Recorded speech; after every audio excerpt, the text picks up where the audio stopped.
Antes se pensaba que solamente los cirróticos y los que tenían un cuadro de hepatitis viral hacían cirrosis. En cambio ahora, el NASH o la esteatohepatitis no alcohólica está siendo cada vez más frecuente porque estamos teniendo enfermedades metabólicas de larga data, ¿no? Hasta hace unos 20 años pensar en diabetes era pues raro. En el barrio encontrábamos a uno con diabetes, ¿no? Y eso. En cambio ahora uno en cada familia, más o menos es diabético, o es obeso, ya tiene problemas metabólicos. Y se ha visto de que, especialmente las mujeres obesas, que condicionan a producir problemas metabólicos muy frecuentemente, va a haber alteraciones a nivel de la estructura hepática, incluso sin antecedentes de consumo de alcohol. Y recordemos de que el consumo de alcohol o la presencia de hepatitis viral o los problemas metabólicos van potenciando problemas hepáticos. No es de que yo soy obeso y solamente voy a tener esa hepatitis no alcohólica por más que tome alcohol, no. O yo si tomo alcohol, por más que sea obeso, voy a hacer una hepatitis alcohólica, no.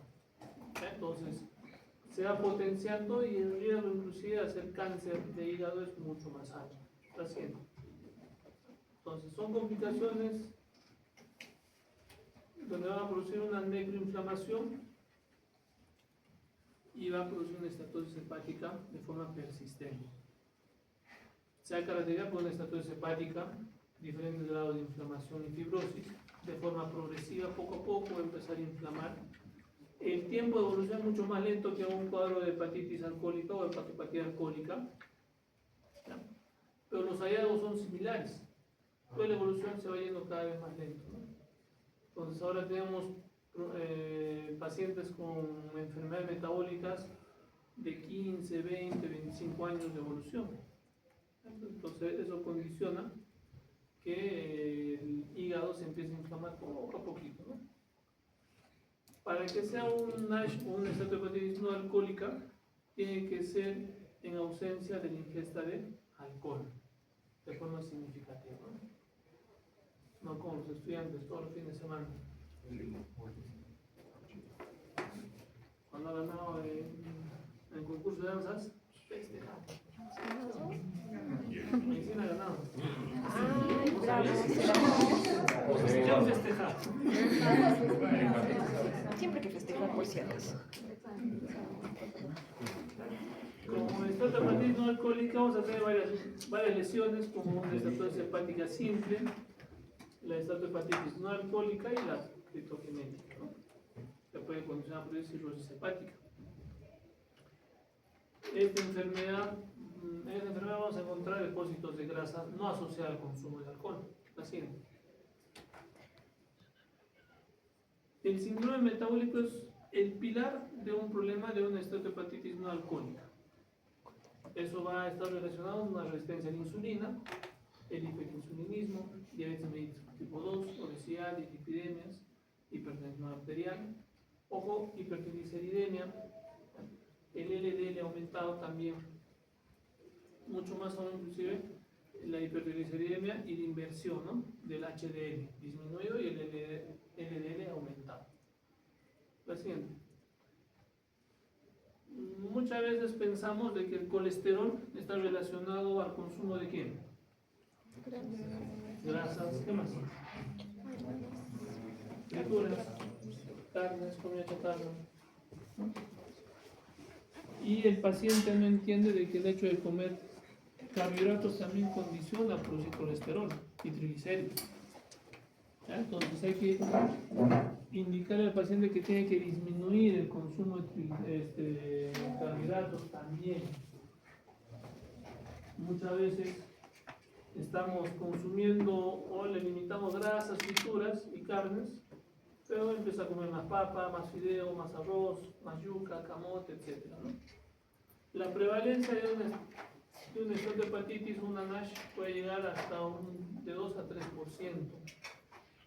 Así es. La edad en promedio entre 50 y 55 años, especialmente en el sexo femenino, diabetes mellitus, obesidad, hiperlipidemia, que puede ser un 5%. Problemas metabólicos y nutricionales son muy importantes en este cuadro. Las enfermedades gastrointestinales pueden condicionar algunos fármacos también, algunas enfermedades metabólicas hereditarias, algunos otros problemas de metabolismo, como la hipertrigliceridemia persistente, y también hay algunas idiopáticas, ¿no? Que no vamos a saber cuál es la causa específica que está condicionando. Inclusive muchos de ellos se sobreponen y condicionan y aumentan más el riesgo. La obesidad, diabetes, hipertrigliceridemia, la pérdida de peso muy acelerada. Ahora está de moda la terapia para bajar el peso, ¿no? Entonces, les dan supresores de la ansiedad, supresores de del hambre de querer comer. Entonces, se vuelve más una sensación de hiporexia, les da, ya no comen mucho, y eso les hace perder el peso de forma mucho más agresiva, muy rápido. Más allá de 5 kilos en un mes es muy acelerado, y eso también condiciona problemas metabólicos, de kwashiorkor, desnutrición aguda, pacientes con nutrición parenteral. Entonces, no es de que póngame vitaminas, ¿no? Las personas del campo o algunos pacientes te dicen, doctor, ¿me puedo hacer poner vitaminas o un suero multivitamínico? Pero lo que nosotros no entendemos es de que cuando nosotros le ponemos una carga abundante no solamente de sustancias nutritivas, con proteínas, lípidos, ¿no? En el suero, y también vitaminas, estamos dándole una carga muy alta a nuestro organismo, que muchas veces no es muy necesario. Es mejor darle un suplemento nutricional por vía oral y va a absorber lo necesario, lo que necesitamos, y lo demás lo va a eliminar, que ponerle por vía endovenosa, ¿no? A la larga, ¿quiénes son los que sufren más? El hígado, sufre el riñón. Entonces ahí hay que tener un poquito más de precaución. La siguiente. Hay que valorar la parte del peso, el índice de masa corporal. Es fácil, ¿no es cierto? El peso sobre talla al cuadrado. Entonces, si un paciente pesa 80 kilos y mide 1,60, ¿cuánto sería su índice de masa corporal? 1,6. ¿Cuántos son? Casi breve. ¿Qué? Sí. De acuerdo a eso vamos a tener la valoración del índice de masa corporal. Un peso normal, un bajo peso, sobrepeso, obesidad tipo 1, tipo O, extremo, ¿cuánto? 31.25, ¿no? Estaría una obesidad tipo 1. Entonces, es importante valorar la parte metabólica. ¿Y por qué cada vez estamos con más moda de sobrepeso? Porque cada vez comemos más comida chatarra, ¿no? Más harina. ¿Me he almorzado? Mi hamburguesa, ¿dónde está? ¿Mi hamburguesa? Hamburguesa. Con mayonesa, mostaza, ¿sí? De acá de la tía vendiendo también, con un poquito de salmonela. La siguiente.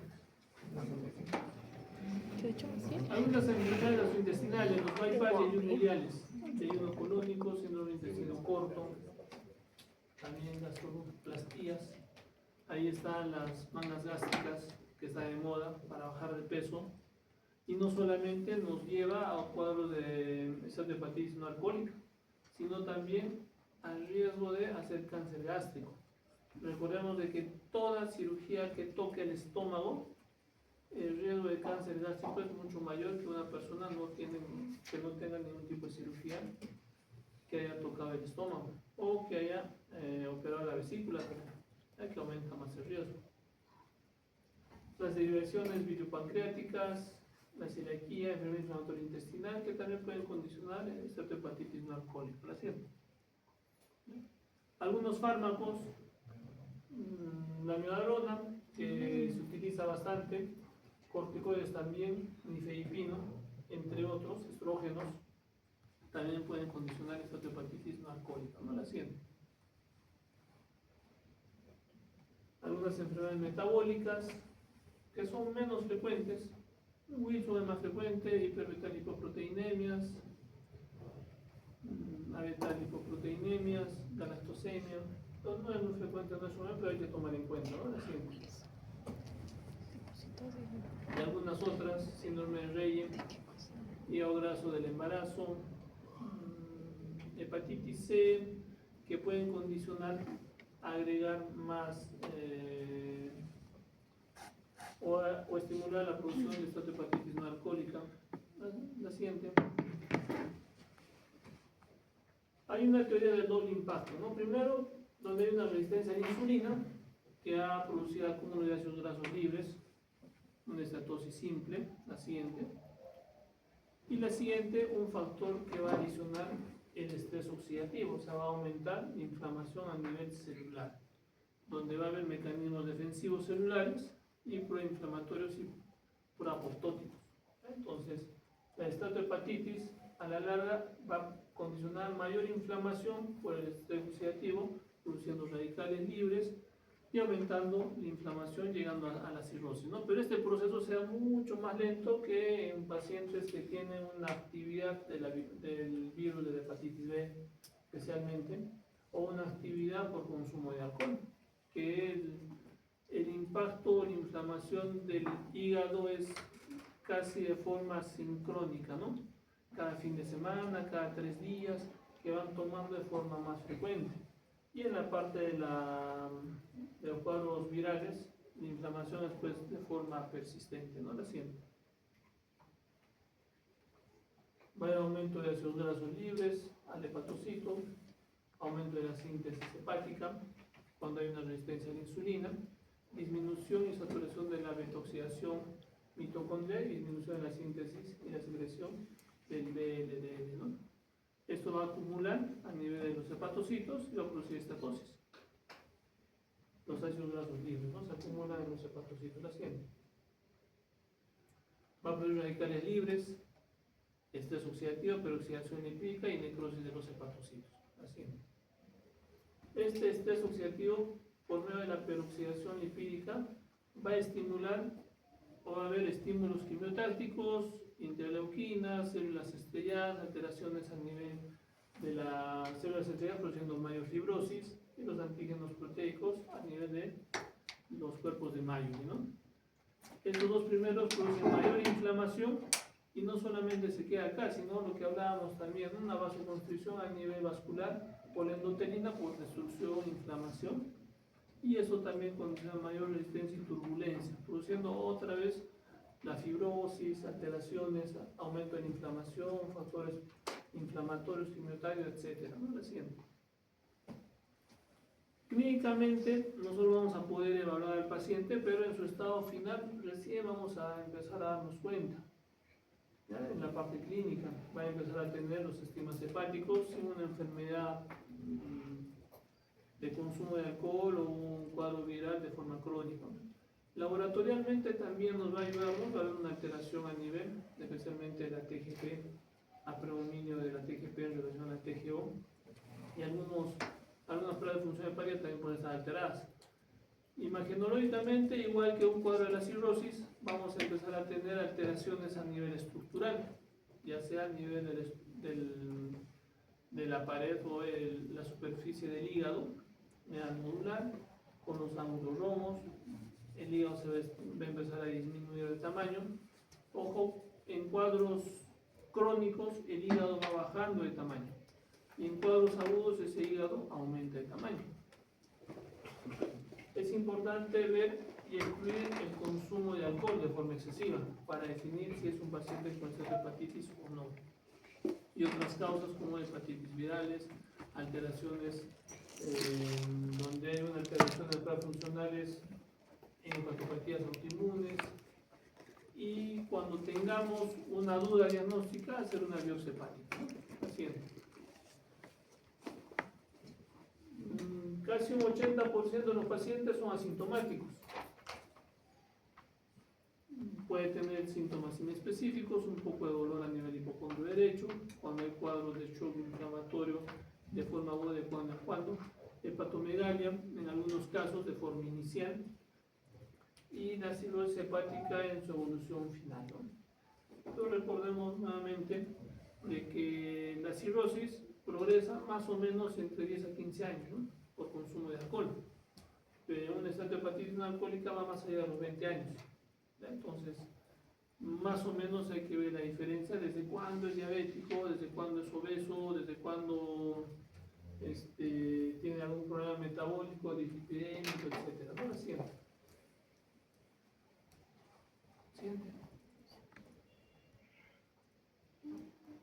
En la ecografía hablábamos técnicas de imágenes que es de primera elección, que es lo más cercano a lo que tenemos a la mano. El patrón va a tener un hígado brillante con atenuación posterior, una sensibilidad total hasta un 60%, puede estar un 90% de estatosis, mayor a un 25%, una especificidad del 60%. Y los datos de cirrosis y hipertensión portal no son muy específicos, pero una ecografía Doppler nos podría ayudar. No puede distinguir bien de estatosis en relación a una esteatohepatitis no alcohólica o a una alcohólica. La siguiente. La tomografía nos ayuda a caracterizar mejor, ver la parte del hígado, si es hipodenso. Respecto al vaso, vamos a ver algunos vasos intrahepáticos, vamos a correlacionar algunas atenuaciones a nivel graso de la estatosis de diferentes grados de acuerdo a la inflamación. La resonancia también nos ayuda a ver la estatosis de forma focal, especialmente en T1. En T2 nos ayuda a ver lo que son imágenes más estáticas, ¿no? Como el conducto biliar, el líquido cefalorraquídeo, donde vamos a diferenciar el T1 del T2. Y vamos a ver, de acuerdo a la técnica eco de gradientes, en T1 la diferenciación y la caracterización mejor de una esteatohepatitis no alcohólica. La siguiente. La biopsia nos ayuda a definir bien cuál es la estructura adecuada que tiene ese hígado. Una estatosis macrovesicular, valorizaciones hepáticas y necrosis, la hialina de Mayoli puede estar alterada, va a haber megamitocondrias, núcleos glucogenados, va a haber un infiltrado inflamatorio multinuclear, la fibrosis que puede comenzar a nivel pericelular, después perivenular, periportal y cada vez empezar a ampliarse de acuerdo a la inflamación que vamos a empezar a tener en relación a la fibrosis y una alteración entre los puentes porta, ¿no? Entonces, en la fase, en las fases de la enfermedad, cada vez va a empezar a haber mayores lesiones y eso nos va a indicar una mayor gravedad. La siguiente. Acá vemos la balonización a nivel de los hepatocitos y la presencia de fibrosis, ¿no? Esas imágenes medias azuladas. La siguiente. Hay una clasificación para ver el grado de estatosis, que puede ser desde el 0 hasta el 4 o hasta el 3. Son 4 grados: 0, 1, 2, 3, donde a mayor grado, mayor inflamación y mayor estatosis, hasta un 66%, por encima del 66%. En un grado de actividad de esteatohepatitis no alcohólica, vamos a ver en el leve, solamente estatosis, balonizaciones hasta una cruz, infiltrado también, alteraciones a nivel central especialmente. En la moderada ya también empieza a haber infiltrados a nivel porta y en la grave infiltrados a nivel de forma difusa, ¿no? Con alteración estructural de los espacios portos.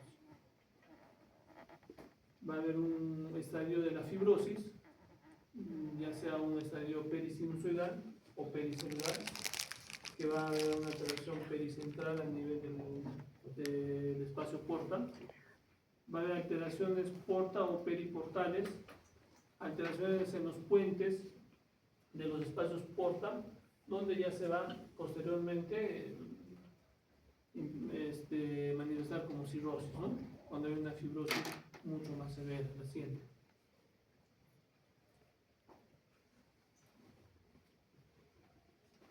¿Qué es lo que nosotros, bueno, la biopsia hepática nos ayuda a definir la característica del hepatocito y la inflamación a nivel del hígado, ¿no?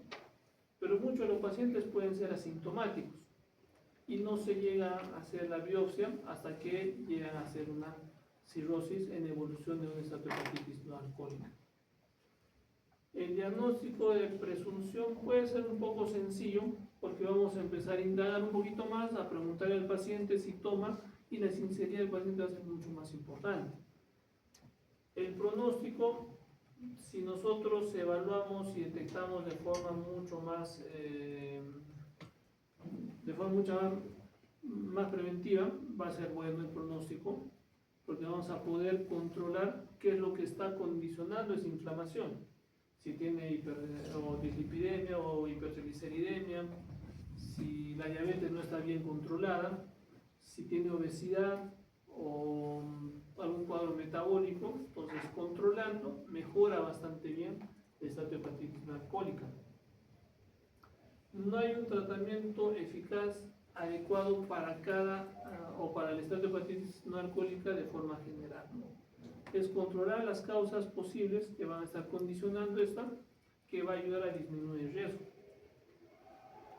Y el costo y el riesgo en relación a la biopsia hepática es alto, porque se tiene que hacer una biopsia en sala de operaciones, con cirugía, y evaluando bien esa parte del hígado por la paroscopía.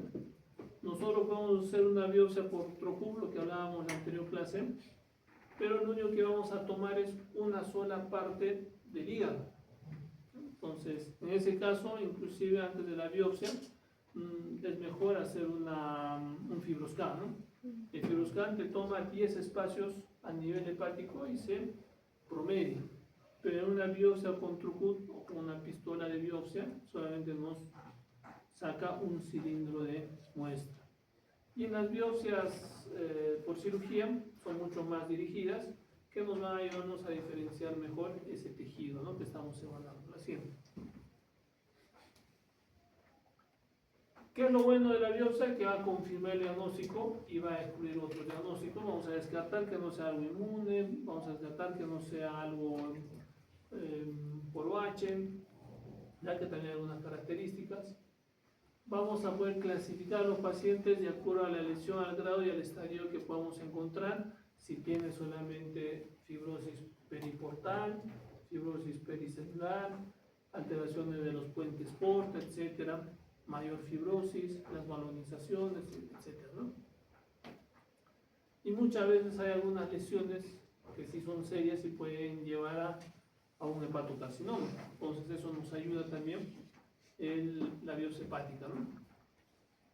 Las transaminasas normales no excluyen las formas avanzadas de una esteatohepatitis no alcohólica. Pues a veces confundimos un poquito lo que hablábamos en las anteriores clases. Mientras ese hígado se va inflamando, la producción de las transaminasas va disminuyendo. Y si se vuelve a inflamar, eleva un poco las transaminasas, pero su capacidad ya no va a ser de que supere los valores normales. Y a veces confundimos un poco, o el paciente confunde y te dice, no, ha mejorado el perfil hepático, ¿no? Cuando el hígado remanente funcional es menos de un 20%. Y si es menos de un 20%, lo que hablábamos, las transaminasas van en el rango de 30 más o menos, ¿no? 30 a 35, los valores normales. Si está a un 20%, en teoría debería de producir un 20% de transaminasas. Entonces, el 20% de 35, ¿cuánto es? 7. Entonces, en teoría debería producir 7, pero está produciendo 20, 25, en valores normales todavía. Pero eso ¿qué quiere decir? De que el remanente está inflamándose y está elevando las transaminasas. Entonces, por ahí hay que ver también esa alteración, ¿no?, que muchas veces o muchos de nosotros no consideramos, que ese hígado remanente ya no está produciendo de forma adecuada la cantidad de transaminasas que debería dosarse en las pruebas de función hepática, y pensamos que está mejor, ¿ya? Por eso dicen, las transaminasas normales no incluyen formas avanzadas de un cuadro de una esteatohepatitis no alcohólica.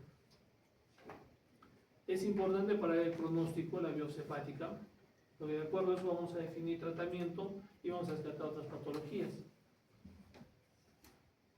Es imprescindible en un estudio terapéutico, sí nos puede ayudar, ¿ya?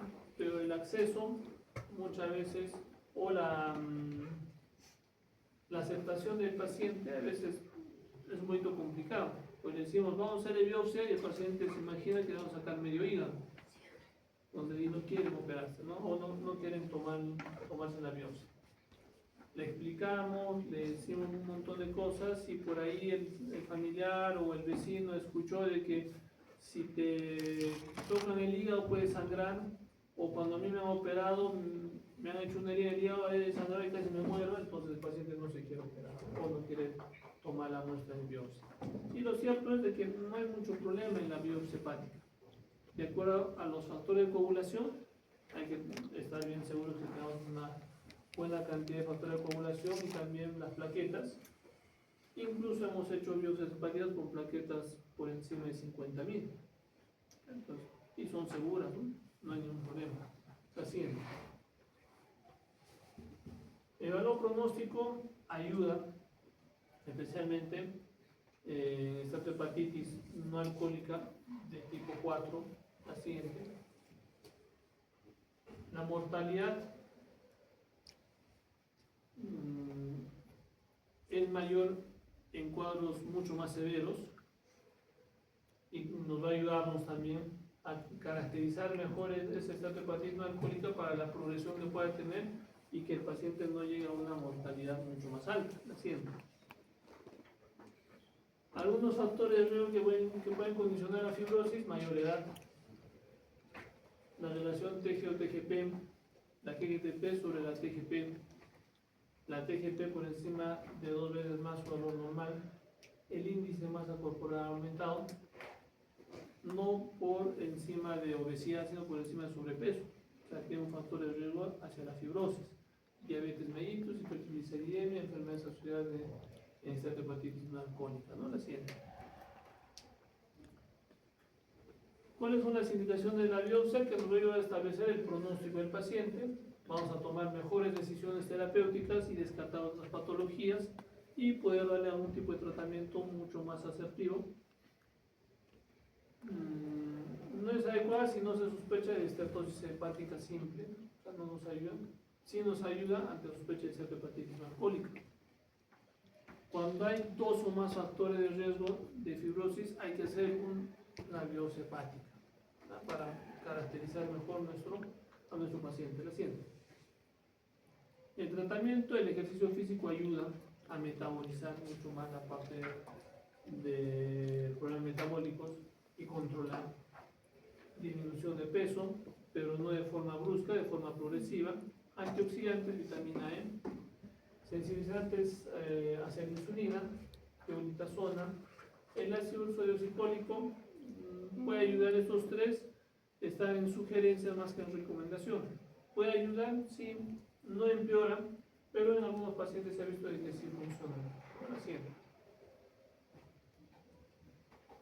La última.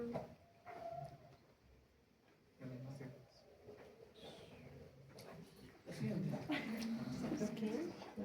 Estoy ya preocupada. ¿Qué? De mañana y de pasado mañana. Y tengo un sueño.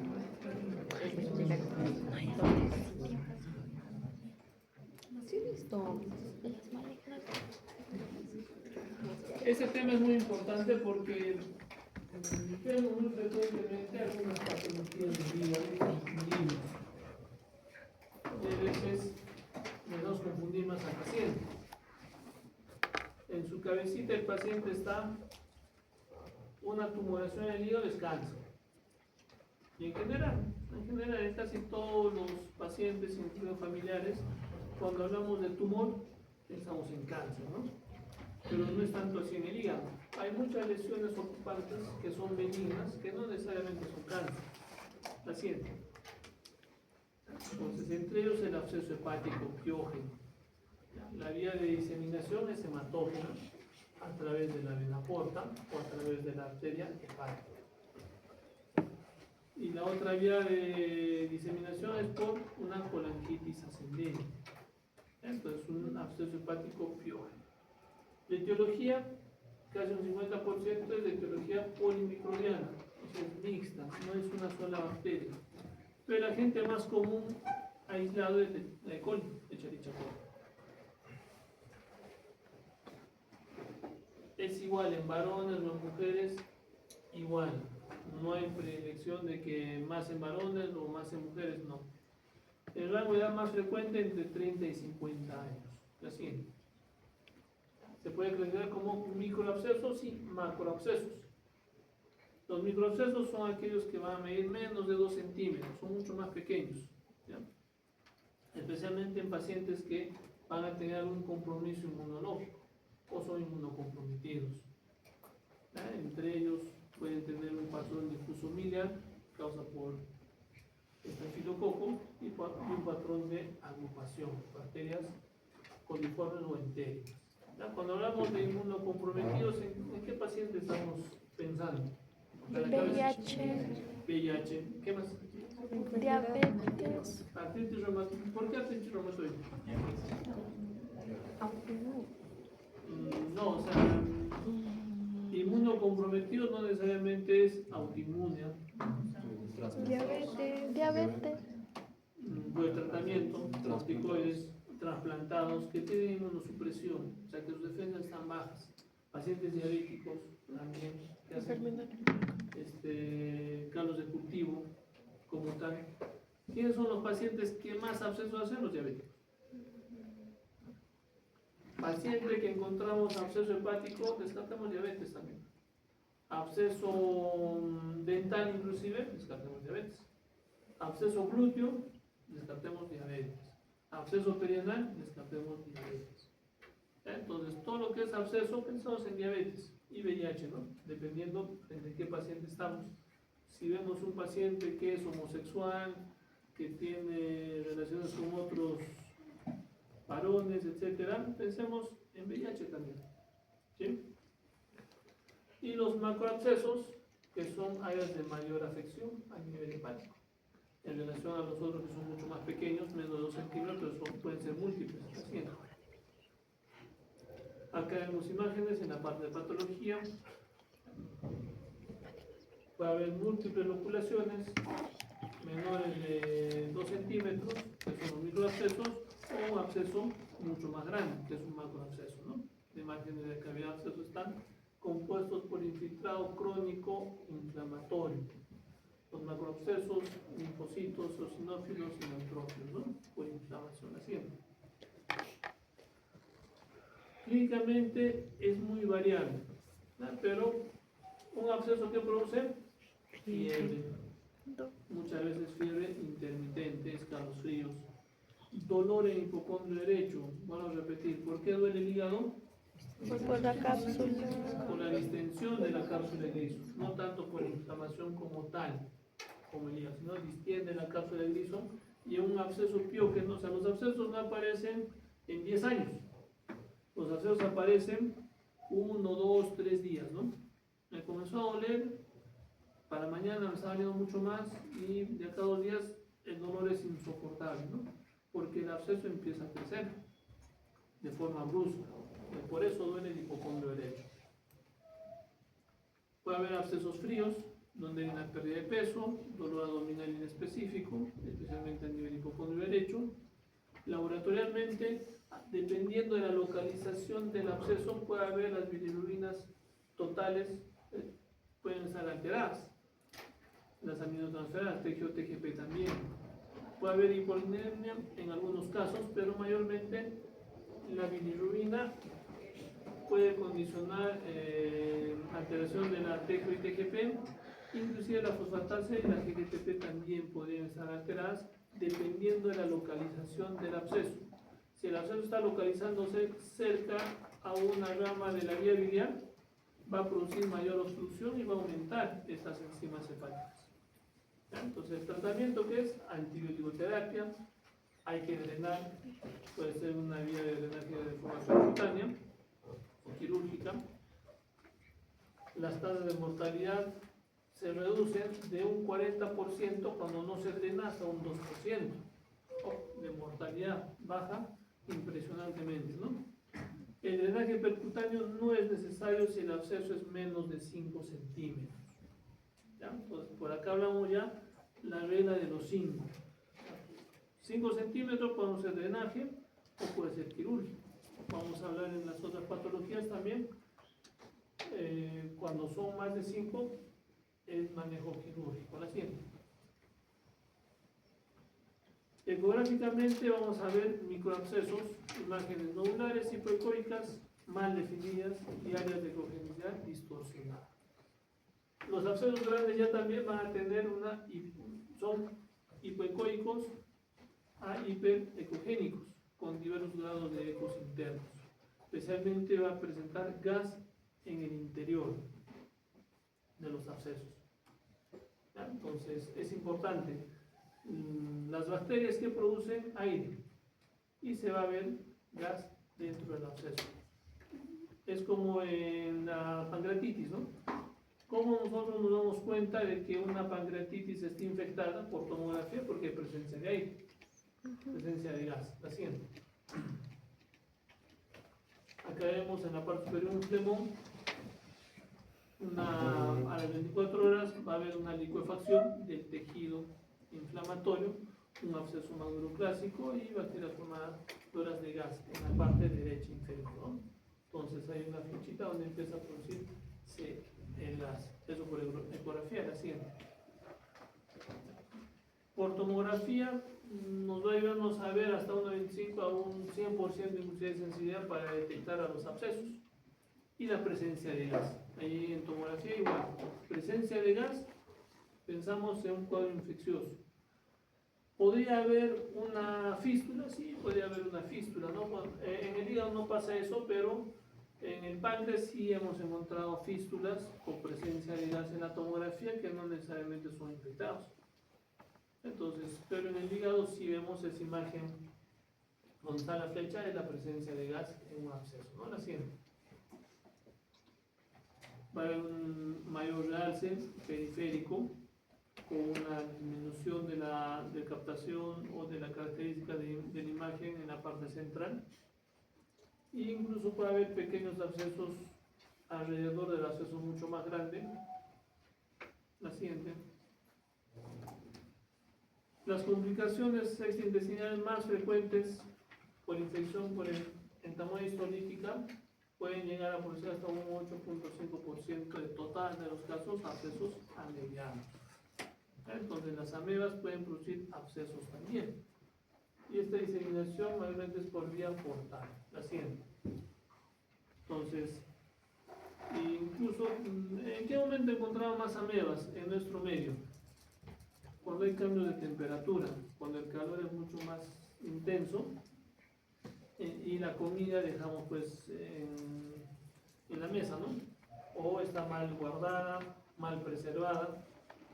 Antiguamente encontrábamos más ameba en la costa, y especialmente en verano, pero ahora que está cambiando los climas, acá en la sierra de Cusco hemos encontrado muchos casos de entamoeba histolítica, que es muy frecuente también ahora, por la mala manipulación de alimentos.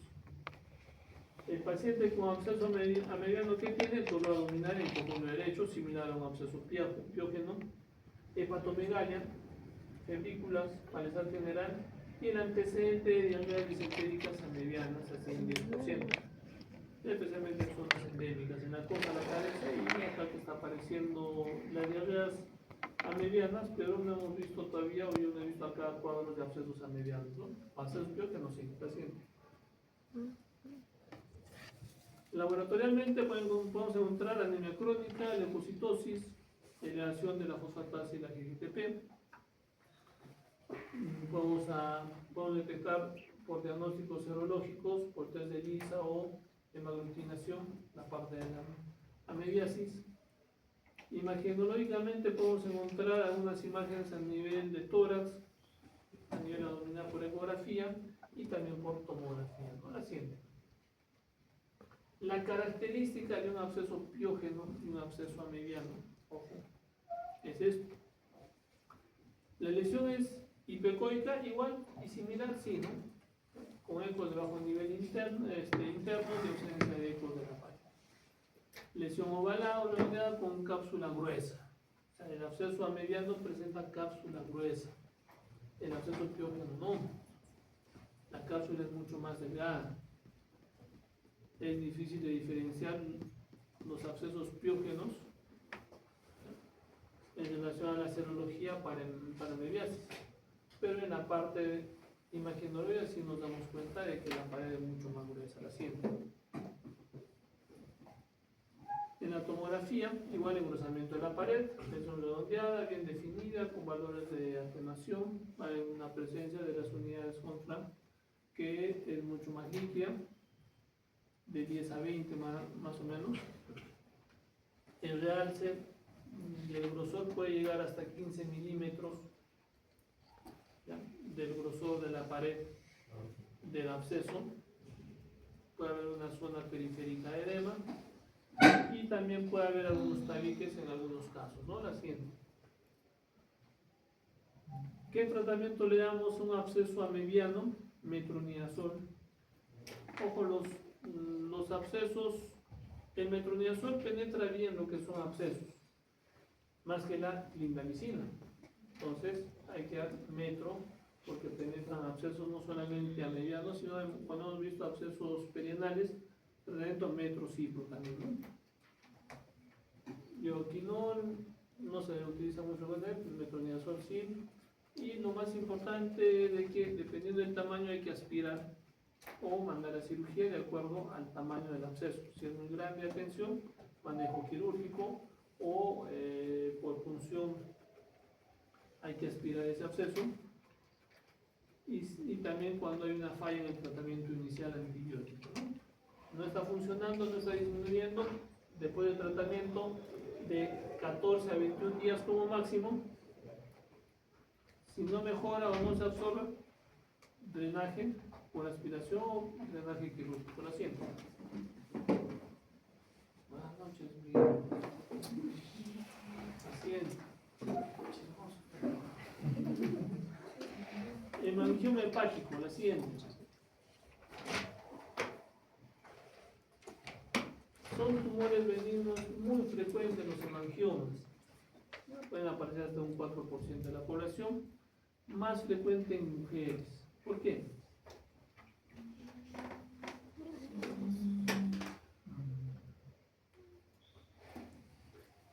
¿Por qué en mujeres más frecuente? Con la parte hormonal también, va influyendo ya también la parte hormonal en estas lesiones, ¿no? Si son menos de 10 centímetros inclusive, no da mucha sintomatología. Y cuando son más de 10 centímetros, muchas veces de forma incidental, se detecta, ¿no? La siguiente. Clínicamente, las lesiones grandes pueden ocasionar dolor abdominal, en algunos casos hemorragias o trombosis dentro del tumor.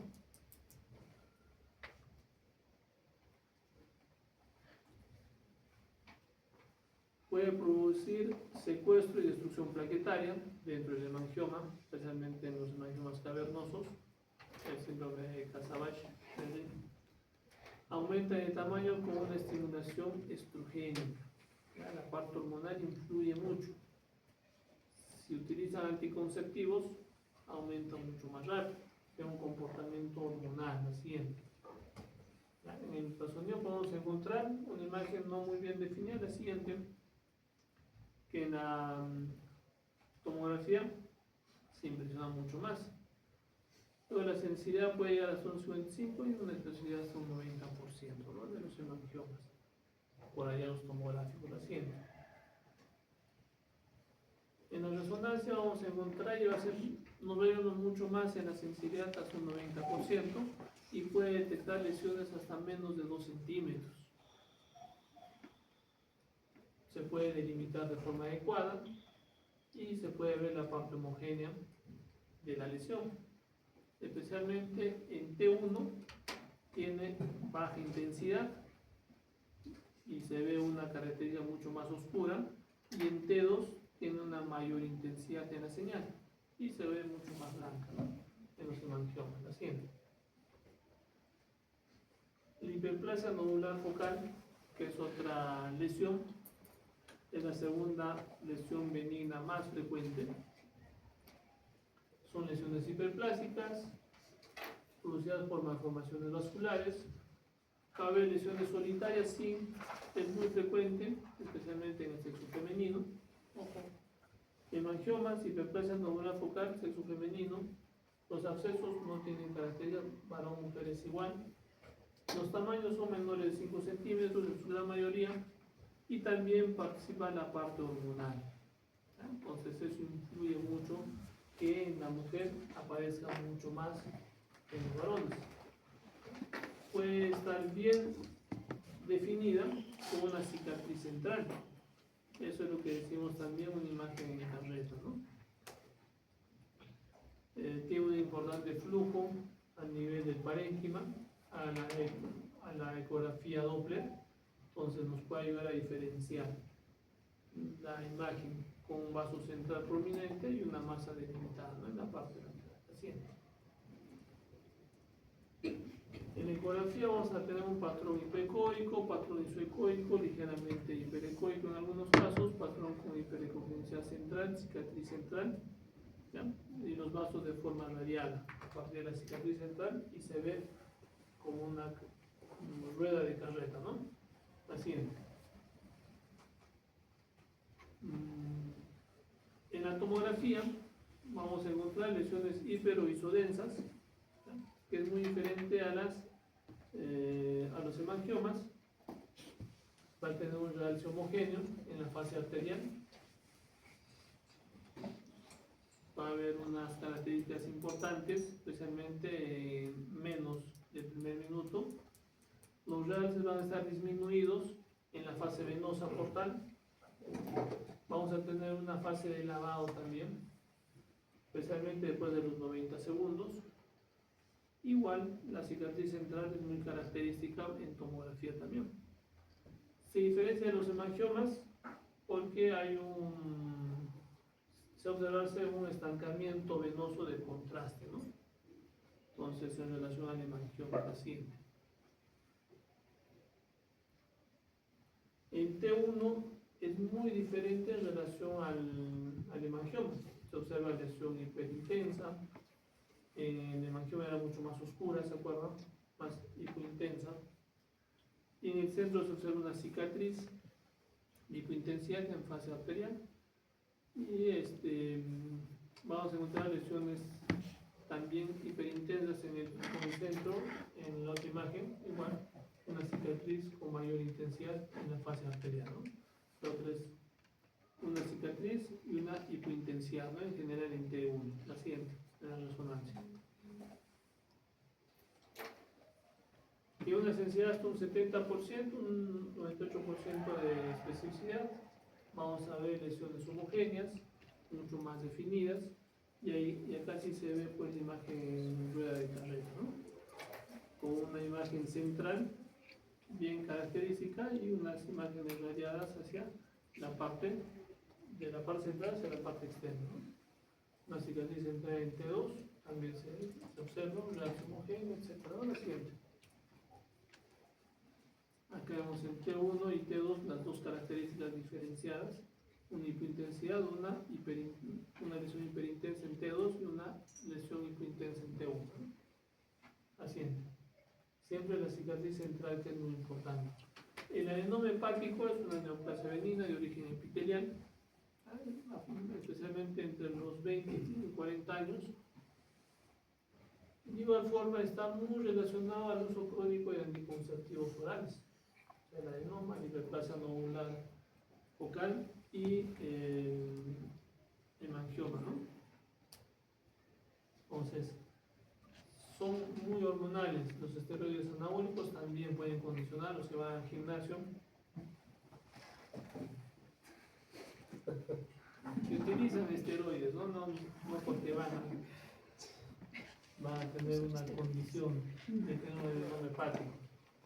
Entre el 70 o 80% pueden ser solitarios Y los tamaños pueden variar, ¿no? Hasta 15 centímetros de diámetro puede tener la lesión. La siguiente. A nivel de la ecografía vamos a encontrar una ecogenicidad que puede ser hiperecoica o hipoecoica, inclusive una isoecoica, pero con una delimitación de forma diferencial en relación al parénquima hepático. Puede haber hemorragias o no, entonces puede haber una atrofia hepática. En la parte central vamos a encontrar una masa. Clínicamente, en su gran mayoría son asintomáticos y de forma incidental se va a ubicar estas lesiones por ecografía, ¿no? Muchos de los pacientes, doctor, he ido a una campaña y me han encontrado un tumor o una lesión. ¿Qué puede ser? Hay que investigar, ¿no? Hay que ver cuál es la característica y qué señales nos da tanto en diferentes imágenes que vamos a encontrar. Puede haber hemorragias o zonas de infarto en la parte central, así. En la tomografía vamos a encontrar lesiones iso o hipodensas, hasta un 85%. Se puede observar un margen de forma bien definida, no lobulado. Un 30% puede haber una cápsula. En la imagen superior hay una hemorragia central y en la imagen inferior hay una calcificación del adenoma hepático en la parte central, ¿no? Es como si fuéramos una resonancia en T2, igual, ¿no? Parece una imagen central hiperintensa, ¿no? Va a haber presencia de hemorragias, calcificaciones, etc. Haciendo. En la resonancia en T1 las lesiones son hiperintensas, o sea, se prende mucho más. Y en T2 ya también disminuye, son más hipointensas. Entonces, de baja señal. Puede haber calcificaciones centrales, puede haber hemorragias centrales. La siguiente. Inclusive puede haber lesiones mixtas, ¿no? Los nódulos de regeneración por tomografía. Son lesiones benignas múltiples. Cuando hay inflamaciones del hígado, empezamos a regenerar ese hígado. Y hemos tenido una paciente que parecía un hepatocarcinoma, pero todos los exámenes empezaron a salir negativos. Y de hecho, se hizo una tomografía inicial, había unas imágenes medias mamulares que pensábamos inicialmente, inclusive metástasis hepática. Pero en la evolución, en el último control, era una hemangioma. Hoy es el último día, ¿no? A festejar. Muy bien, bien. Mañana tiene que haber, ¿eh? Mañana tiene que haber, está bien. Festejemos hoy día para que mañana jale. Hay que. Existe que el chancho lo Los módulos emborracha pueden antes ser de de botarle. 0,5 a 4 centímetros inclusive y confundir con otras lesiones no tan benignas, ¿no? Pueden ser homogéneas, hiperdensas en la fase arterial de la tomografía y pueden permanecer ligeramente hiperdensas en la fase venosa portal. En algunos casos puede haber dolor abdominal, puede haber ascitis, hepatomegalia, dependiendo de qué paciente y cuál es la patología de base. En la parte de la imagen, esa imagen medio oscura alrededor del hígado es ascitis, ¿no? Una imagen más hipointensa. El hígado es heterogéneo y hay un aumento del núcleo caudado, ¿no? La siguiente.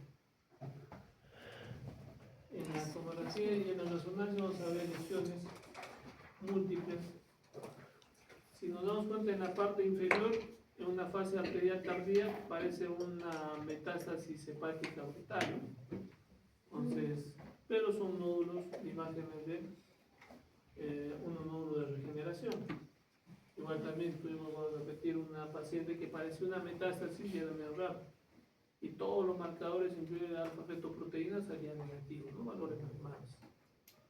Entonces, y después ya la hemangioma que se encontró después de un año, la siguiente. En la resonancia en T1 son lesiones hiperintensas, y en T2 son lesiones isointensas o hipointensas, ¿no? Entonces vamos a ver en las dos incidencias cómo nos damos cuenta que estamos frente a T1 y T2. ¿Qué líquido? Por la aorta. ¿La aorta? Aquí está la aorta. No, el líquido cefalorraquídeo. Es casi igualita, la aorta y la aorta, ¿no? El líquido cefalorraquídeo. ¿El vaso? ¿Dónde está el vaso? La botella. El líquido cefalorraquídeo. El líquido Líquido cefalorraquídeo. Este es el líquido cefalorraquídeo, ¿no? En T1 es más oscuro y en T2 es más claro, ¿no?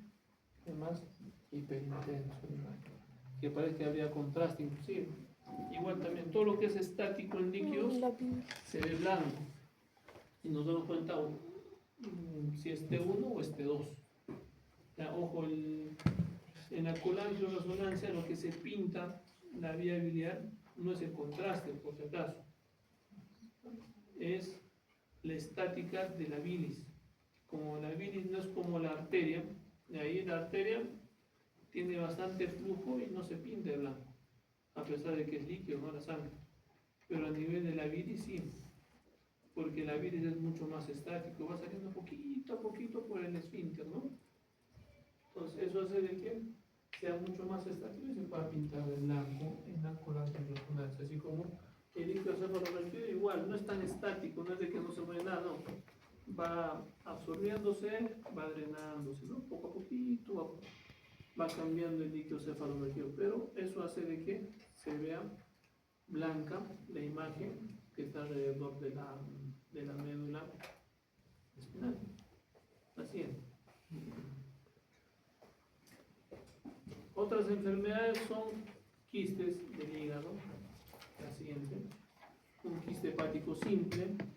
Muchos de los pacientes que tienen quistes hepáticos simples han sido operados de la vesícula o han sido operados de otros quistes. Hace poco hemos tenido una paciente que había sido operada 3 veces de un quiste etílico y ahora se encontró otro quiste. Pues le han hecho todas las pruebas para el quiste etílico, salió negativo. Pero ella quiere que se lo opere porque piensa que sigue siendo su quiste etílico, ¿no? Pero al momento de hacer capitonaje, creo que se llama, al momento de sacar el quiste del hígado, cuando operan los cirujanos, siempre quedan algunos espacios que van acumulando bilis. Y ahí forman a la larga quistes biliares, ¿no? O quistes hepáticos simples, que son colecciones de bilis. La siguiente, que no son patológicos, pero es que de acuerdo al tamaño es mejor operar. Son muy frecuentes entre los 40 y 50 años, especialmente en mujeres. Pueden ser asintomáticos, pequeños, pero también pueden llegar a medir más allá de 5 centímetros, incluso hasta 20 centímetros, quistes muy grandes que van a comprometer la función hepática. Va a tener una capa epitelial que va a recubrir, va a tener una cápsula fibrosa y el contenido puede ser seroso, en algunos casos hemorrágico y en algunos casos inclusive biliares.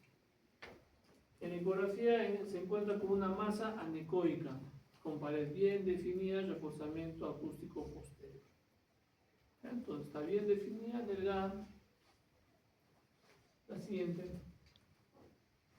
En la tomografía vamos a encontrar imágenes homogéneas, bien delimitadas, de densidad menos de 20, la cual no se va no a tener un realce al momento de administrar el contraste.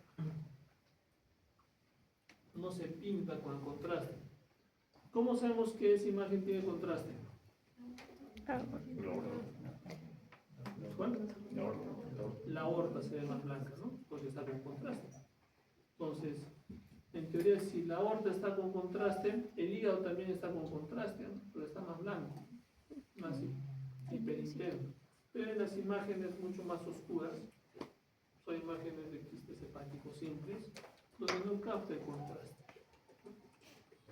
Así no hay pared. Así en la resonancia, como hablábamos, en T2 se va a ver imágenes más intensas, ¿no? O hiperintensas, mejor dicho. Hay imágenes blancas, bien definidas, y en T1 se ven imágenes más hipointensas, ¿no? Pero van a estar bien definidas igual en las dos partes. Haciendo. En T1, presencia de una pared gruesa en los quistes hepáticos por resonancia, o una pared delgada, mejor dicho. Va a haber en algunos casos, con la diferenciación de la pared gruesa en abscesos hepáticos en relación a un quiste simple. Haciendo. Hay otras enfermedades que también producen quistes, la poliquistosis hepática o la poliquistosis hereditaria, que no solamente puede estar en el hígado los quistes, sino también en el riñón, en el vaso, en el páncreas. Pero cuando hay múltiples quistes en el hígado, especialmente se encuentran también quistes a nivel renal. Y esto es una poliquistosis renal autosómica dominante, ¿no? Los tamaños son muy variables, pueden ser de diferentes tamaños que van a ocupar casi toda la extensión del hígado. Pueden tener una forma o pueden formar parte de un hematoma o una hematomatosis en combinación con quistes hepáticos múltiples, quistes pancreáticos, renales que hablábamos. Entonces va a haber múltiples quistes en diferentes órganos haciendo. A nivel ecográfico vamos a encontrar varias imágenes quísticas con paredes bien definidas, con una disminución de la imagen o una imagen mucho más oscura, bien definida al siguiente.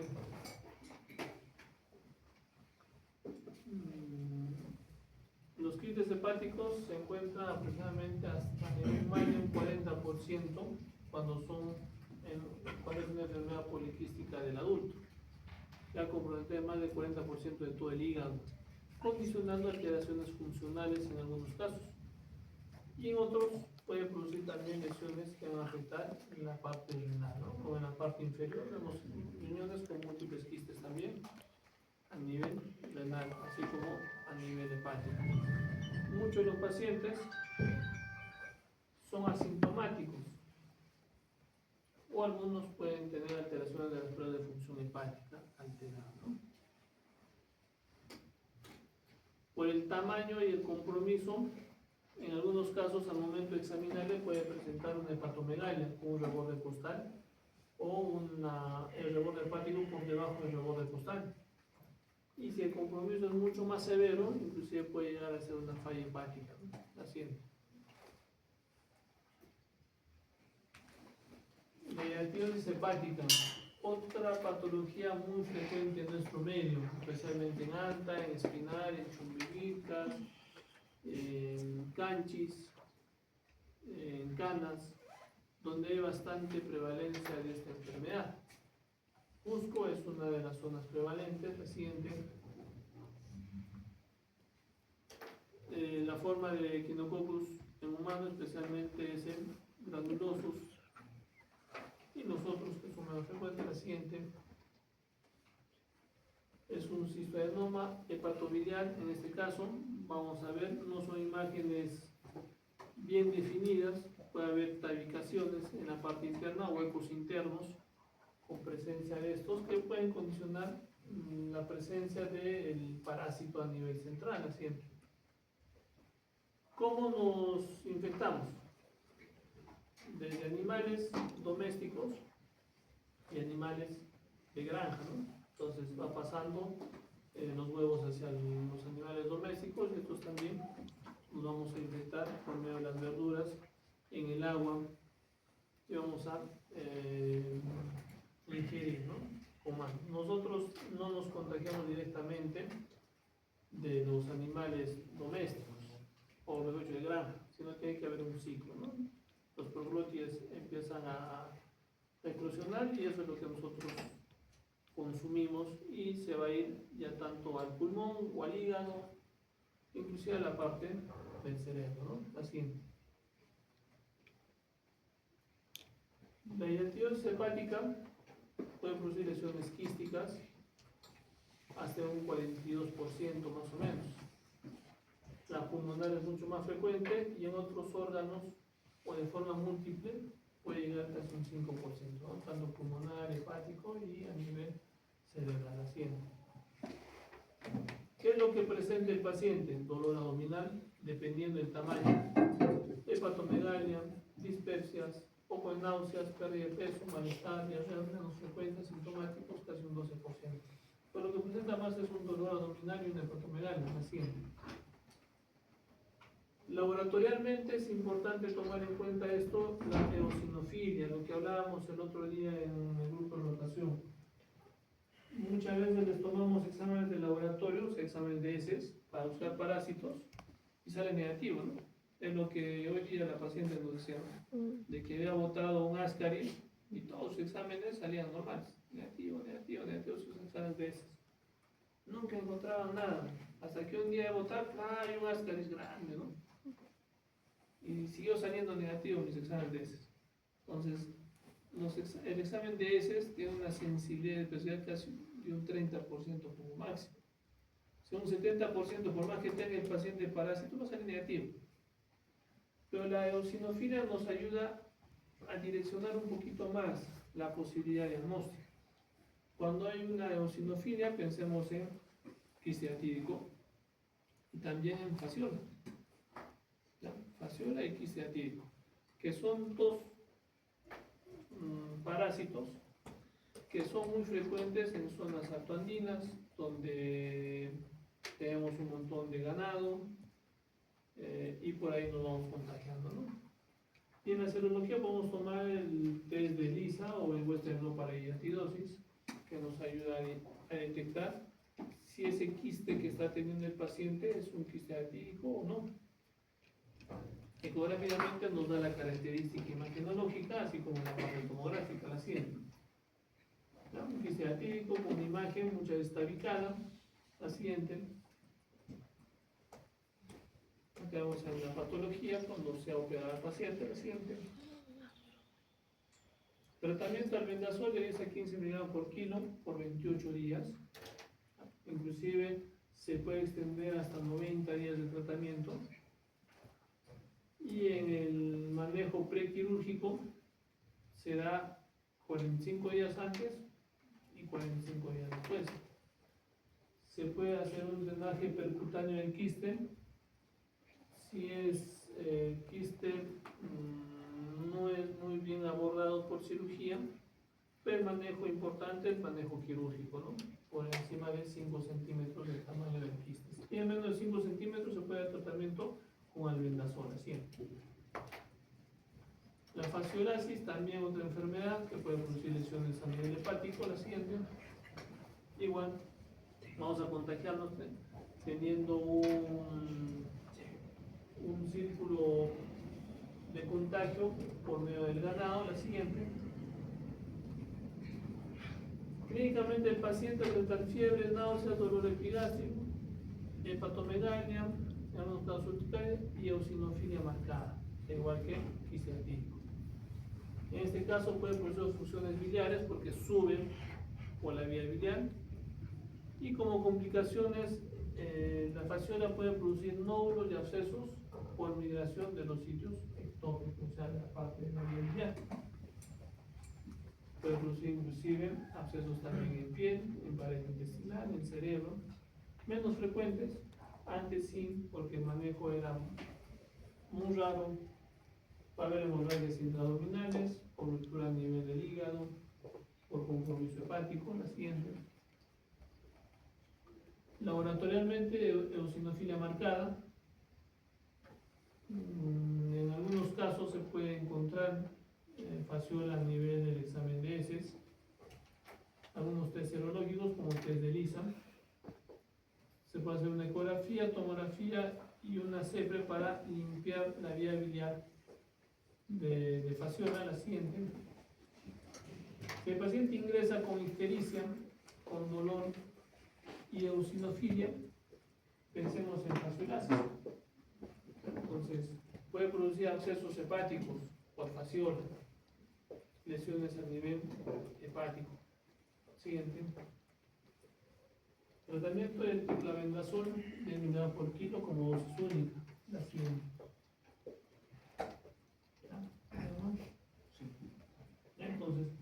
hay lesiones que son hormonales, ¿ya? Como los hemangiomas, hiperplasia nodular focal, como los adenomas hepáticos, que la parte hormonal influye mucho para la presencia, especialmente en las mujeres. No es muy frecuente en los varones, más en las mujeres. Y hay que diferenciar esa parte. ¿Cuánto tiempo todavía para...? Voy a convulsionar. Me va a salir una facial por la boca. ¿Cuánto es? 40. Si no, ser una noche. Es estudiar cardiología, creo, ¿no? ¿Gastro? ¿Por qué? 40 temas son.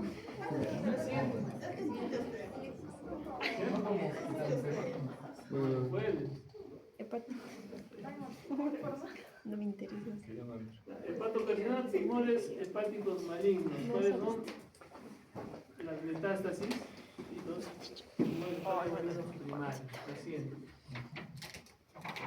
De los primarios, el carcinoma hepatocelular es el más frecuente. Los demás son menos frecuentes. Recientes. La distribución mundial de hepatocarcinoma a nivel del resto de América es mucho más alto. En el Perú, hay razón, como os he dicho, en el Perú inclusive es mucho más alto. En el resto es menos, por la presencia de hepatitis B. La siguiente. Epidemiológicamente, es la quinta causa de cáncer y la tercera causa de muerte por cáncer a nivel mundial. Entonces, y puede ser 10%, en este caso el hepatocarcinoma está indicado el trasplante hepático. En relación a todos los cánceres que tenemos, pulmón, mama, colon, estómago, hígado, son frecuentes a nivel general. A nivel de los varones es más frecuente el hígado que en relación a las mujeres. En mujeres el cáncer de mama, de cervix, de ovario, de colon y de estómago son más frecuentes. Y de ahí está el hígado, ¿no? En el varón, colon, estómago, hígado, pulmón y próstata son frecuentes. Así es. Ya no nos olvidemos, cuando hablamos de cáncer y cuando estamos frente a un paciente mayor que tiene antecedente de cáncer, siempre hay que indicarle dónde tiene que hacer sus screening. No solamente del cáncer familiar que ha tenido, sino de todos los 5 cánceres, mínimo los 5 cánceres más frecuentes, ya sea en el varón o en la mujer. La etiopatogenia de la cabeza, hepatitis B, hepatitis C, alcohol. La combinación de estas tres, inclusive la parte metabólica también, obesidad, diabetes, está aumentando más el riesgo de cáncer de hígado. Acompañado de hepatitis B y alcohol, mucho más aún, se van potenciando más. ¿Ya? La siguiente. En relación a hepatitis B, hepatitis C y hepatitis B, dependiendo en qué zona. En Sudáfrica es más hepatitis B, en la parte de Europa. En España, hepatitis C, bastante hepatitis C en España. La siguiente. En el Perú, el hepatocarcinoma está en relación a la edad en promedio 35 años más o menos. Entre hombre y mujer, el varón tiene más riesgo 1.7 en relación a la mujer. El diámetro del tumor, se han encontrado tumores hasta de 17 centímetros de tamaño. La alfa-fetoproteína por encima de 517 más o menos. ¿Ya? Podríamos encontrar un alfa-feto por encima de 1000, ¿no? Un paciente que están buscándole un primario en otro lado. ¿Qué más parece pues un hepatocarcinoma? Hasta un 15% se operan los hepatocarcinomas en el Perú de acuerdo al tamaño y se resecan hasta un 47%. Así es. Los marcadores de hepatitis B, hepatitis C en el Perú nos ayudan a ver la parte de la prevalencia, ¿no? Antígenos de superficie, los antígenos, el anticuerpo total, la presencia de estos puede llegar hasta un 74% en los pacientes que tienen hepatitis B, el antígeno de superficie positivo, los antígenos de la hepatitis C puede llegar menos, 0.7, es menos endémico acá la hepatitis C, o la hepatitis B sí, es muy endémico en el Perú. La siguiente, la progresión, la patogenia de hepatocarcinoma en relación a la hepatitis B tiene un papel muy importante, porque el virus de la hepatitis B en su replicación va a empezar a producir alteraciones estructurales en el ADN, especialmente el hepatocito, que va a condicionar a producir alteraciones estructurales de los hepatocitos y transformación celular, produciendo el hepatocarcinoma, ¿no? La siguiente. Y la hepatitis B juega un papel muy importante en este sentido, ¿no?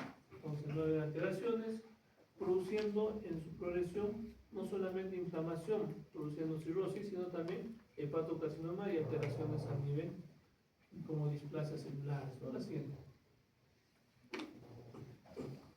La infección de hepatitis B o hepatitis C va a producir necrosis, inflamación crónica, fibrosis, hiperplasia regenerativa, que estas a la larga pueden condicionar a producir cirrosis y en la progresión inclusive cáncer o hepatocarcinoma. La siguiente.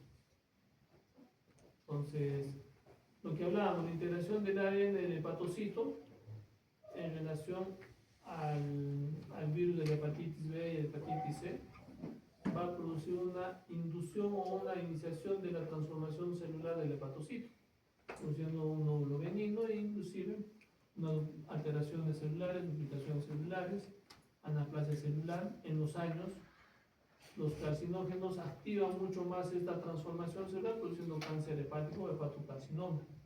La siguiente. La siguiente.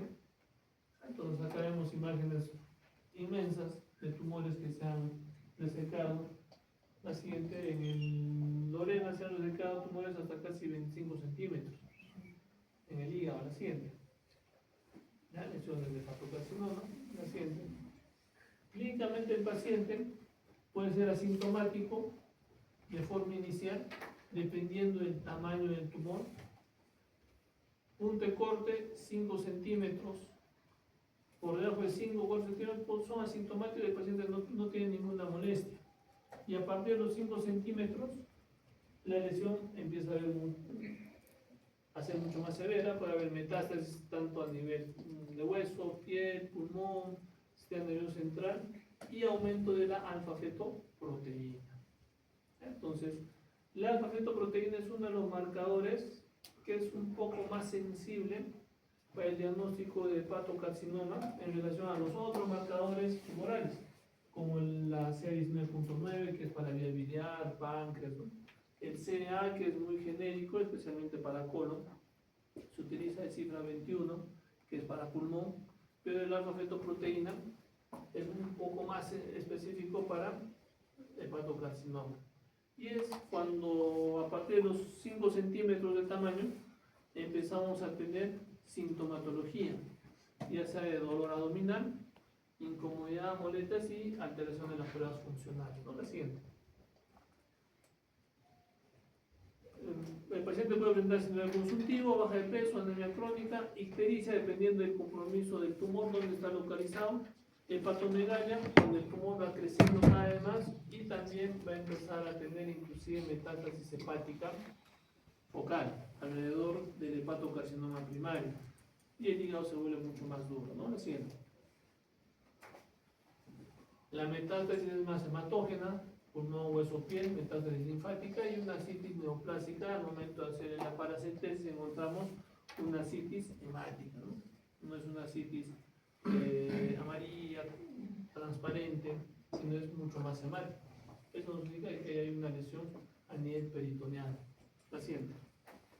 Acá vemos una imagen a nivel pulmonar, compromiso pulmonar, el pulmón izquierdo, un nódulo a nivel casi a la pared lateral de la cara torácica. La siguiente.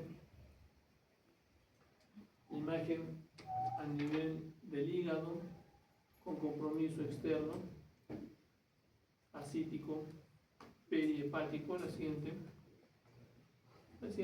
Laboratorialmente la ecografía nos ayuda a detectar imágenes hasta más allá de 3 centímetros. Menos de 3 centímetros la sensibilidad es mucho menor. El Mastrome puede llegar a detectar hasta de 2 o menos de 3 centímetros. De 1 a 2 centímetros es muy tranca detectar por ecografía, a no ser que sea pues, muy experimentado.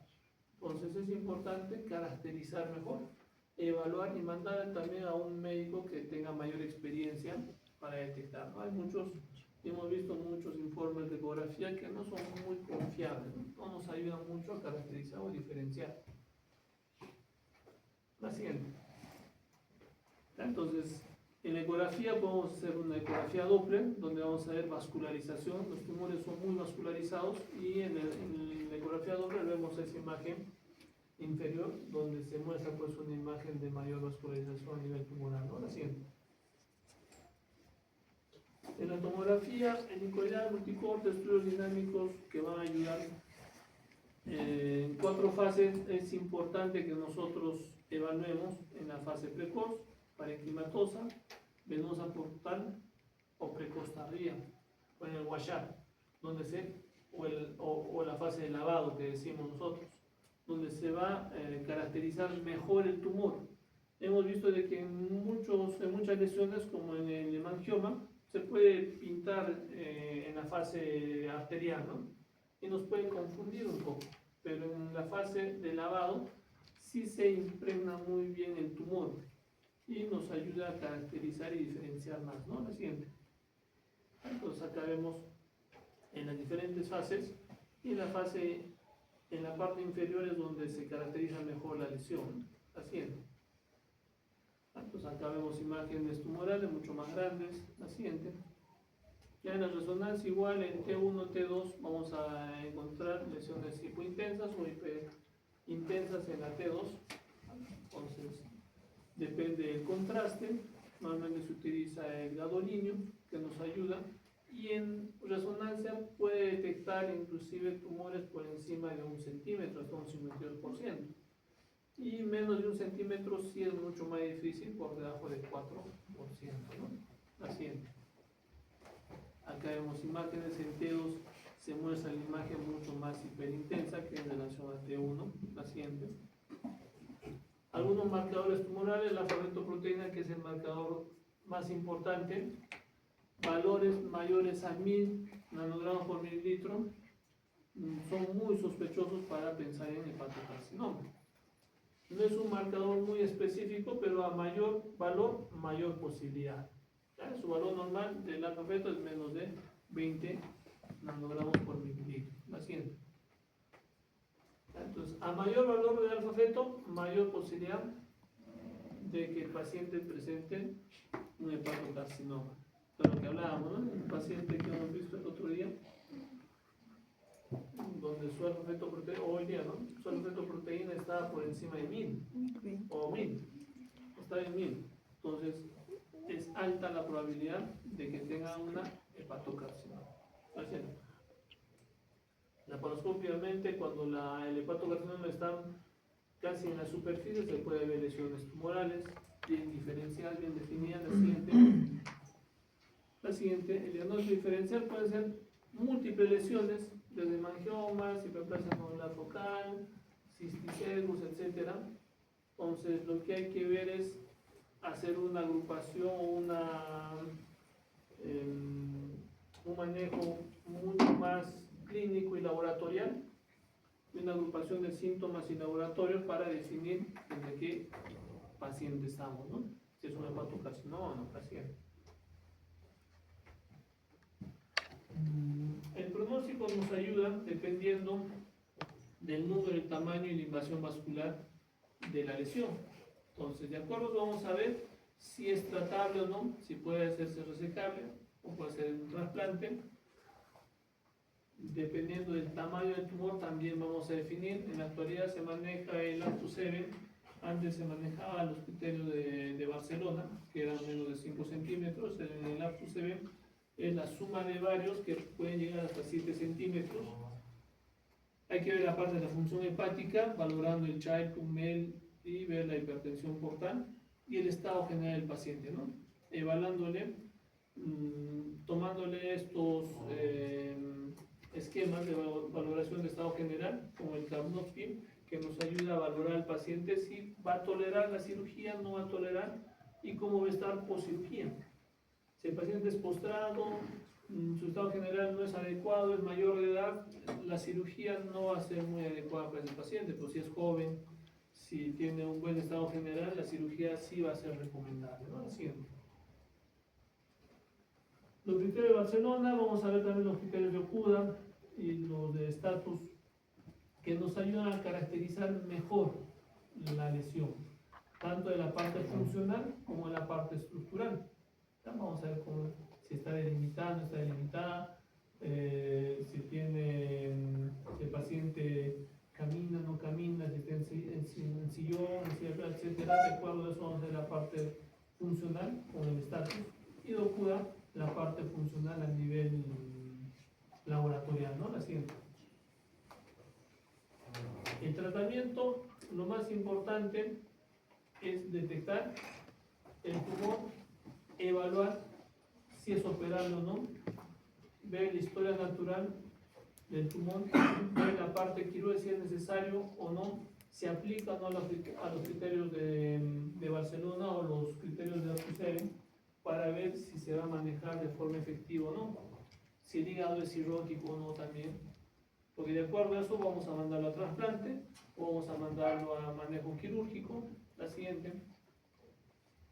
Estos son los criterios de Barcelona que nos ayudan a estadiar mejor a nuestro paciente de un estadio 0, estadio ABC y un estadio D, ¿no? El estadio 0 tiene un buen pronóstico de acuerdo a la lesión. Si la lesión es única, menos de 2 centímetros, hay que ver la parte de la presión portal, las bilirrubinas.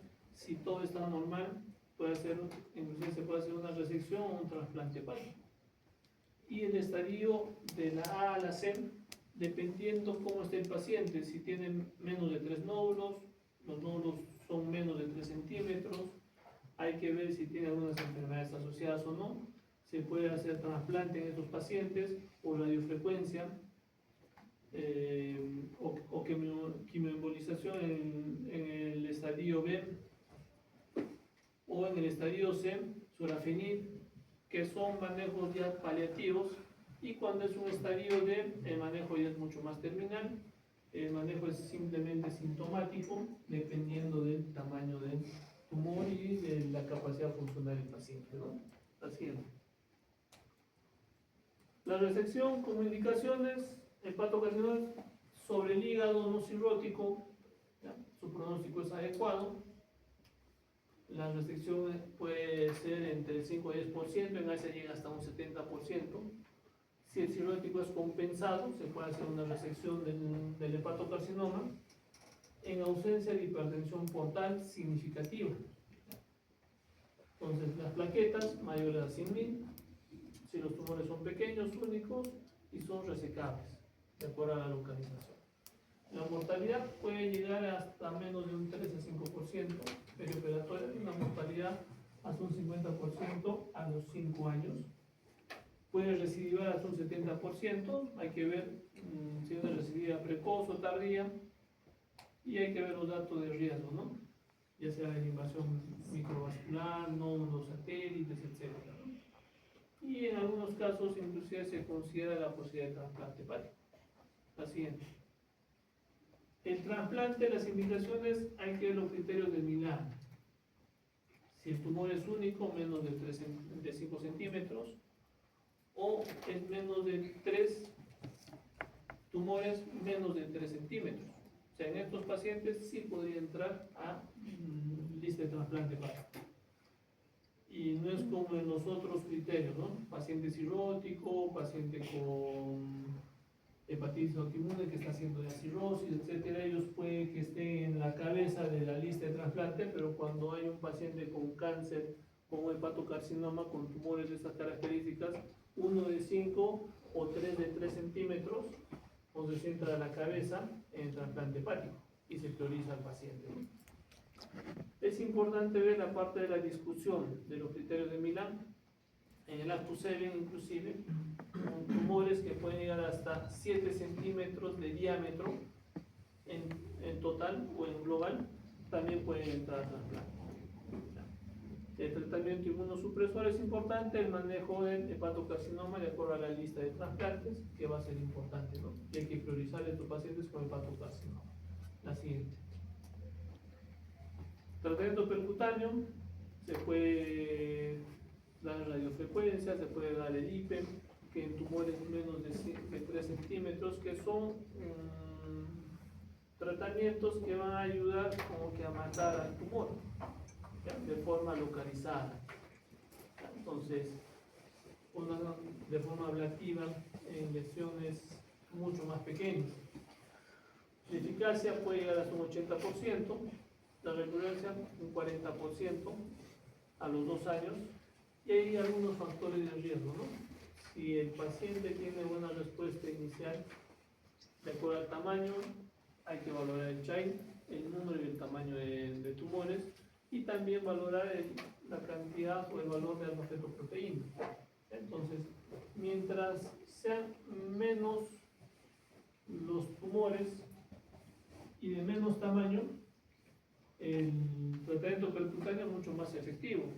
Tumores menos de 2 centímetros pueden llegar hasta un 96% de efectividad, ¿ya? Pero si los tumores son mayores o son de 2 a 3 nódulos, puede llegar hasta un 46% de efectividad, ¿no? Pero igual mejora la calidad de vida del paciente. La siguiente. La quimioembolización es otro procedimiento que se hace con varios medicamentos, entre la doxorubicina y el cisplatino, que se utiliza en el Perú. Va a disminuir la progresión y la invasión vascular. Entonces, ojo, no es un tratamiento curativo, pero sí paliativo, que ayuda a disminuir la progresión del tumor. La supervivencia es más allá, o casi 2 años más o menos. Va a haber un síndrome post-quimioembolización, fiebre, hilo, dolor abdominal, abscesos, colestitis isquémica, fallo hepático, etcétera, dependiendo del compromiso, pero también hay que valorar la parte funcional del paciente, el child pool, la parte renal, la coagulación, el flujo por medio de una ecografía Doppler portal. Hay que ver si tiene una trombosis portal.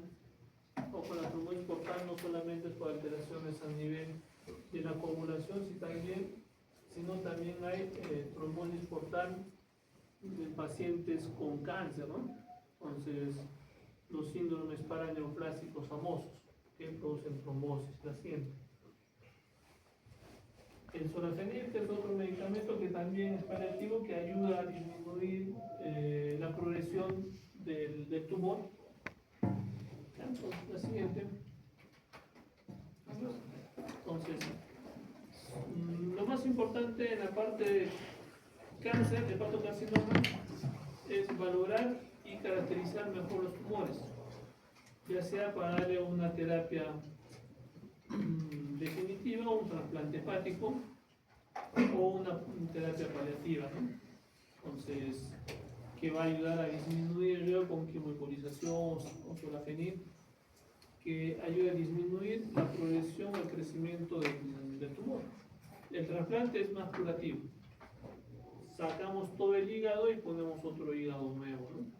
Entonces, pero hay algunas indicaciones que son importantes, ¿no? ¿Alguna pregunta? ¿Algo? Justo, 6 chicos, estudian lo que es importante, no se enfoquen a cosas más específicas. Ustedes como médicos no van a manejar eso, o sea, tienen que saberlo, sí, ¿ya? O sea, yo no les voy a preguntar las contraindicaciones de la quimioembolización, del trasplante hepático, eso no es necesario, ¿ya? Pero sí algo de algunos tumores, ¿no? Algo de algunos de lesiones, características, porque es importante de que en la parte de las mujeres que tienen hemangioma, suponiendo, no utilicen anticonceptivos, porque el tumor empieza a crecer mucho más, o la hiperplasia anular focal igual también. o el adenoma igual. Entonces, eso sí es importante que ustedes lo sepan. Pero de que el manejo de trasplante hepático, no. O sea, de que sepan que hay un trasplante hepático, que sí se hace, es importante, la parte general que conocen sí es importante. Y así como de muchas otras enfermedades, ¿no? Pancreatitis, o sea, pancreatitis severa, el manejo de pancreatitis severa, o sea, no, pero sí caracterizar a nuestro paciente con pancreatitis. O sea, el manejo inicial, porque es importante dar esto al momento de diagnosticar a un paciente con pancreatitis, que eso sí lo tienen que saber. ¿Ya? Cuando estén haciendo su serum en Alto Pichigua, ¿no? Van a hacer. Entonces tienen que saber siquiera valorar lo que es el Marshall clínico, ya que es muy importante. El Marshall clínico nos ayuda a estadiar mejor a nuestro paciente en pancreatitis. ¿Ya? Pancreatitis crónica, ¿por qué? O sea, por tomar mucho. ¿Sí o no? Entonces, y otras causas más. Entonces, eso es importante. OH igual, hepatitis B, el diagnóstico, antígeno de superficie, más el anticore IgG que nos indica. ¿Qué nos indica? Cronicidad. Una hepatitis B crónica activa. ¿Ya? Y si tiene el antígeno E, más replicación. O sea, esas cosas sí es importante que lo sepan. Pero no, el manejo de una hepatitis C, ¿cuál es? O sea, no va a manejar hepatitis C usted, ni nosotros lo manejamos. O sea, no diagnosticamos y el infectólogo lo está manejando. O sea, hepatitis B, o sea, el manejo sí, algunas cosas, tenofovir, entecavir, que sí manejamos, ¿no? Esa parte. Pero eso, como médicos generales, no van a manejar, pero sí tienen que saber diferenciar. Bien, o sea, esas cosas son importantes. Ojo. Para terminar, lo que ya en el examen vamos a resolver y se va a irse, ¿no? Muy sencillo. Que les vaya bien y no los quiero ver el siguiente semestre. Y si buscan información, no busquen en el IAM. Hay varios artículos de revisión de las sociedades científicas. O sea, enfoquémonos a buscar información en sociedades científicas. O sea, en libros como tal, inclusive yo no recomiendo mucho, porque hablábamos al principio del semestre. Los libros tienen una desactualización de casi 8 años. Entonces, y ustedes están en desventaja. Porque en Lima, los estudiantes que rotan, hasta por osmosis rotan, aprenden, ¿no? Porque este es residente de gastro, este es residente de nemo, este es residente de cardio, y ellos traen todo lo que son actualizaciones de las sociedades científicas. Y es lo que les preguntan en el examen del ENAM, en el examen del recientado, etc. Si ustedes leen solamente el libro, o sea, la parte del libro nos ayuda a adecuarnos mejor en el contexto, pero la parte de manejo, la parte de estadiar a los pacientes de diferentes enfermedades, en los libros no nos ayuda mucho. Pero hay que ver la parte de las sociedades científicas, revisiones en sociedades científicas, no revisiones en el IA, o en ChatGPT, no nos ayuda. ¿Ya? ¿Alguna pregunta, chicos? Con gusto. Nos vemos el jueves.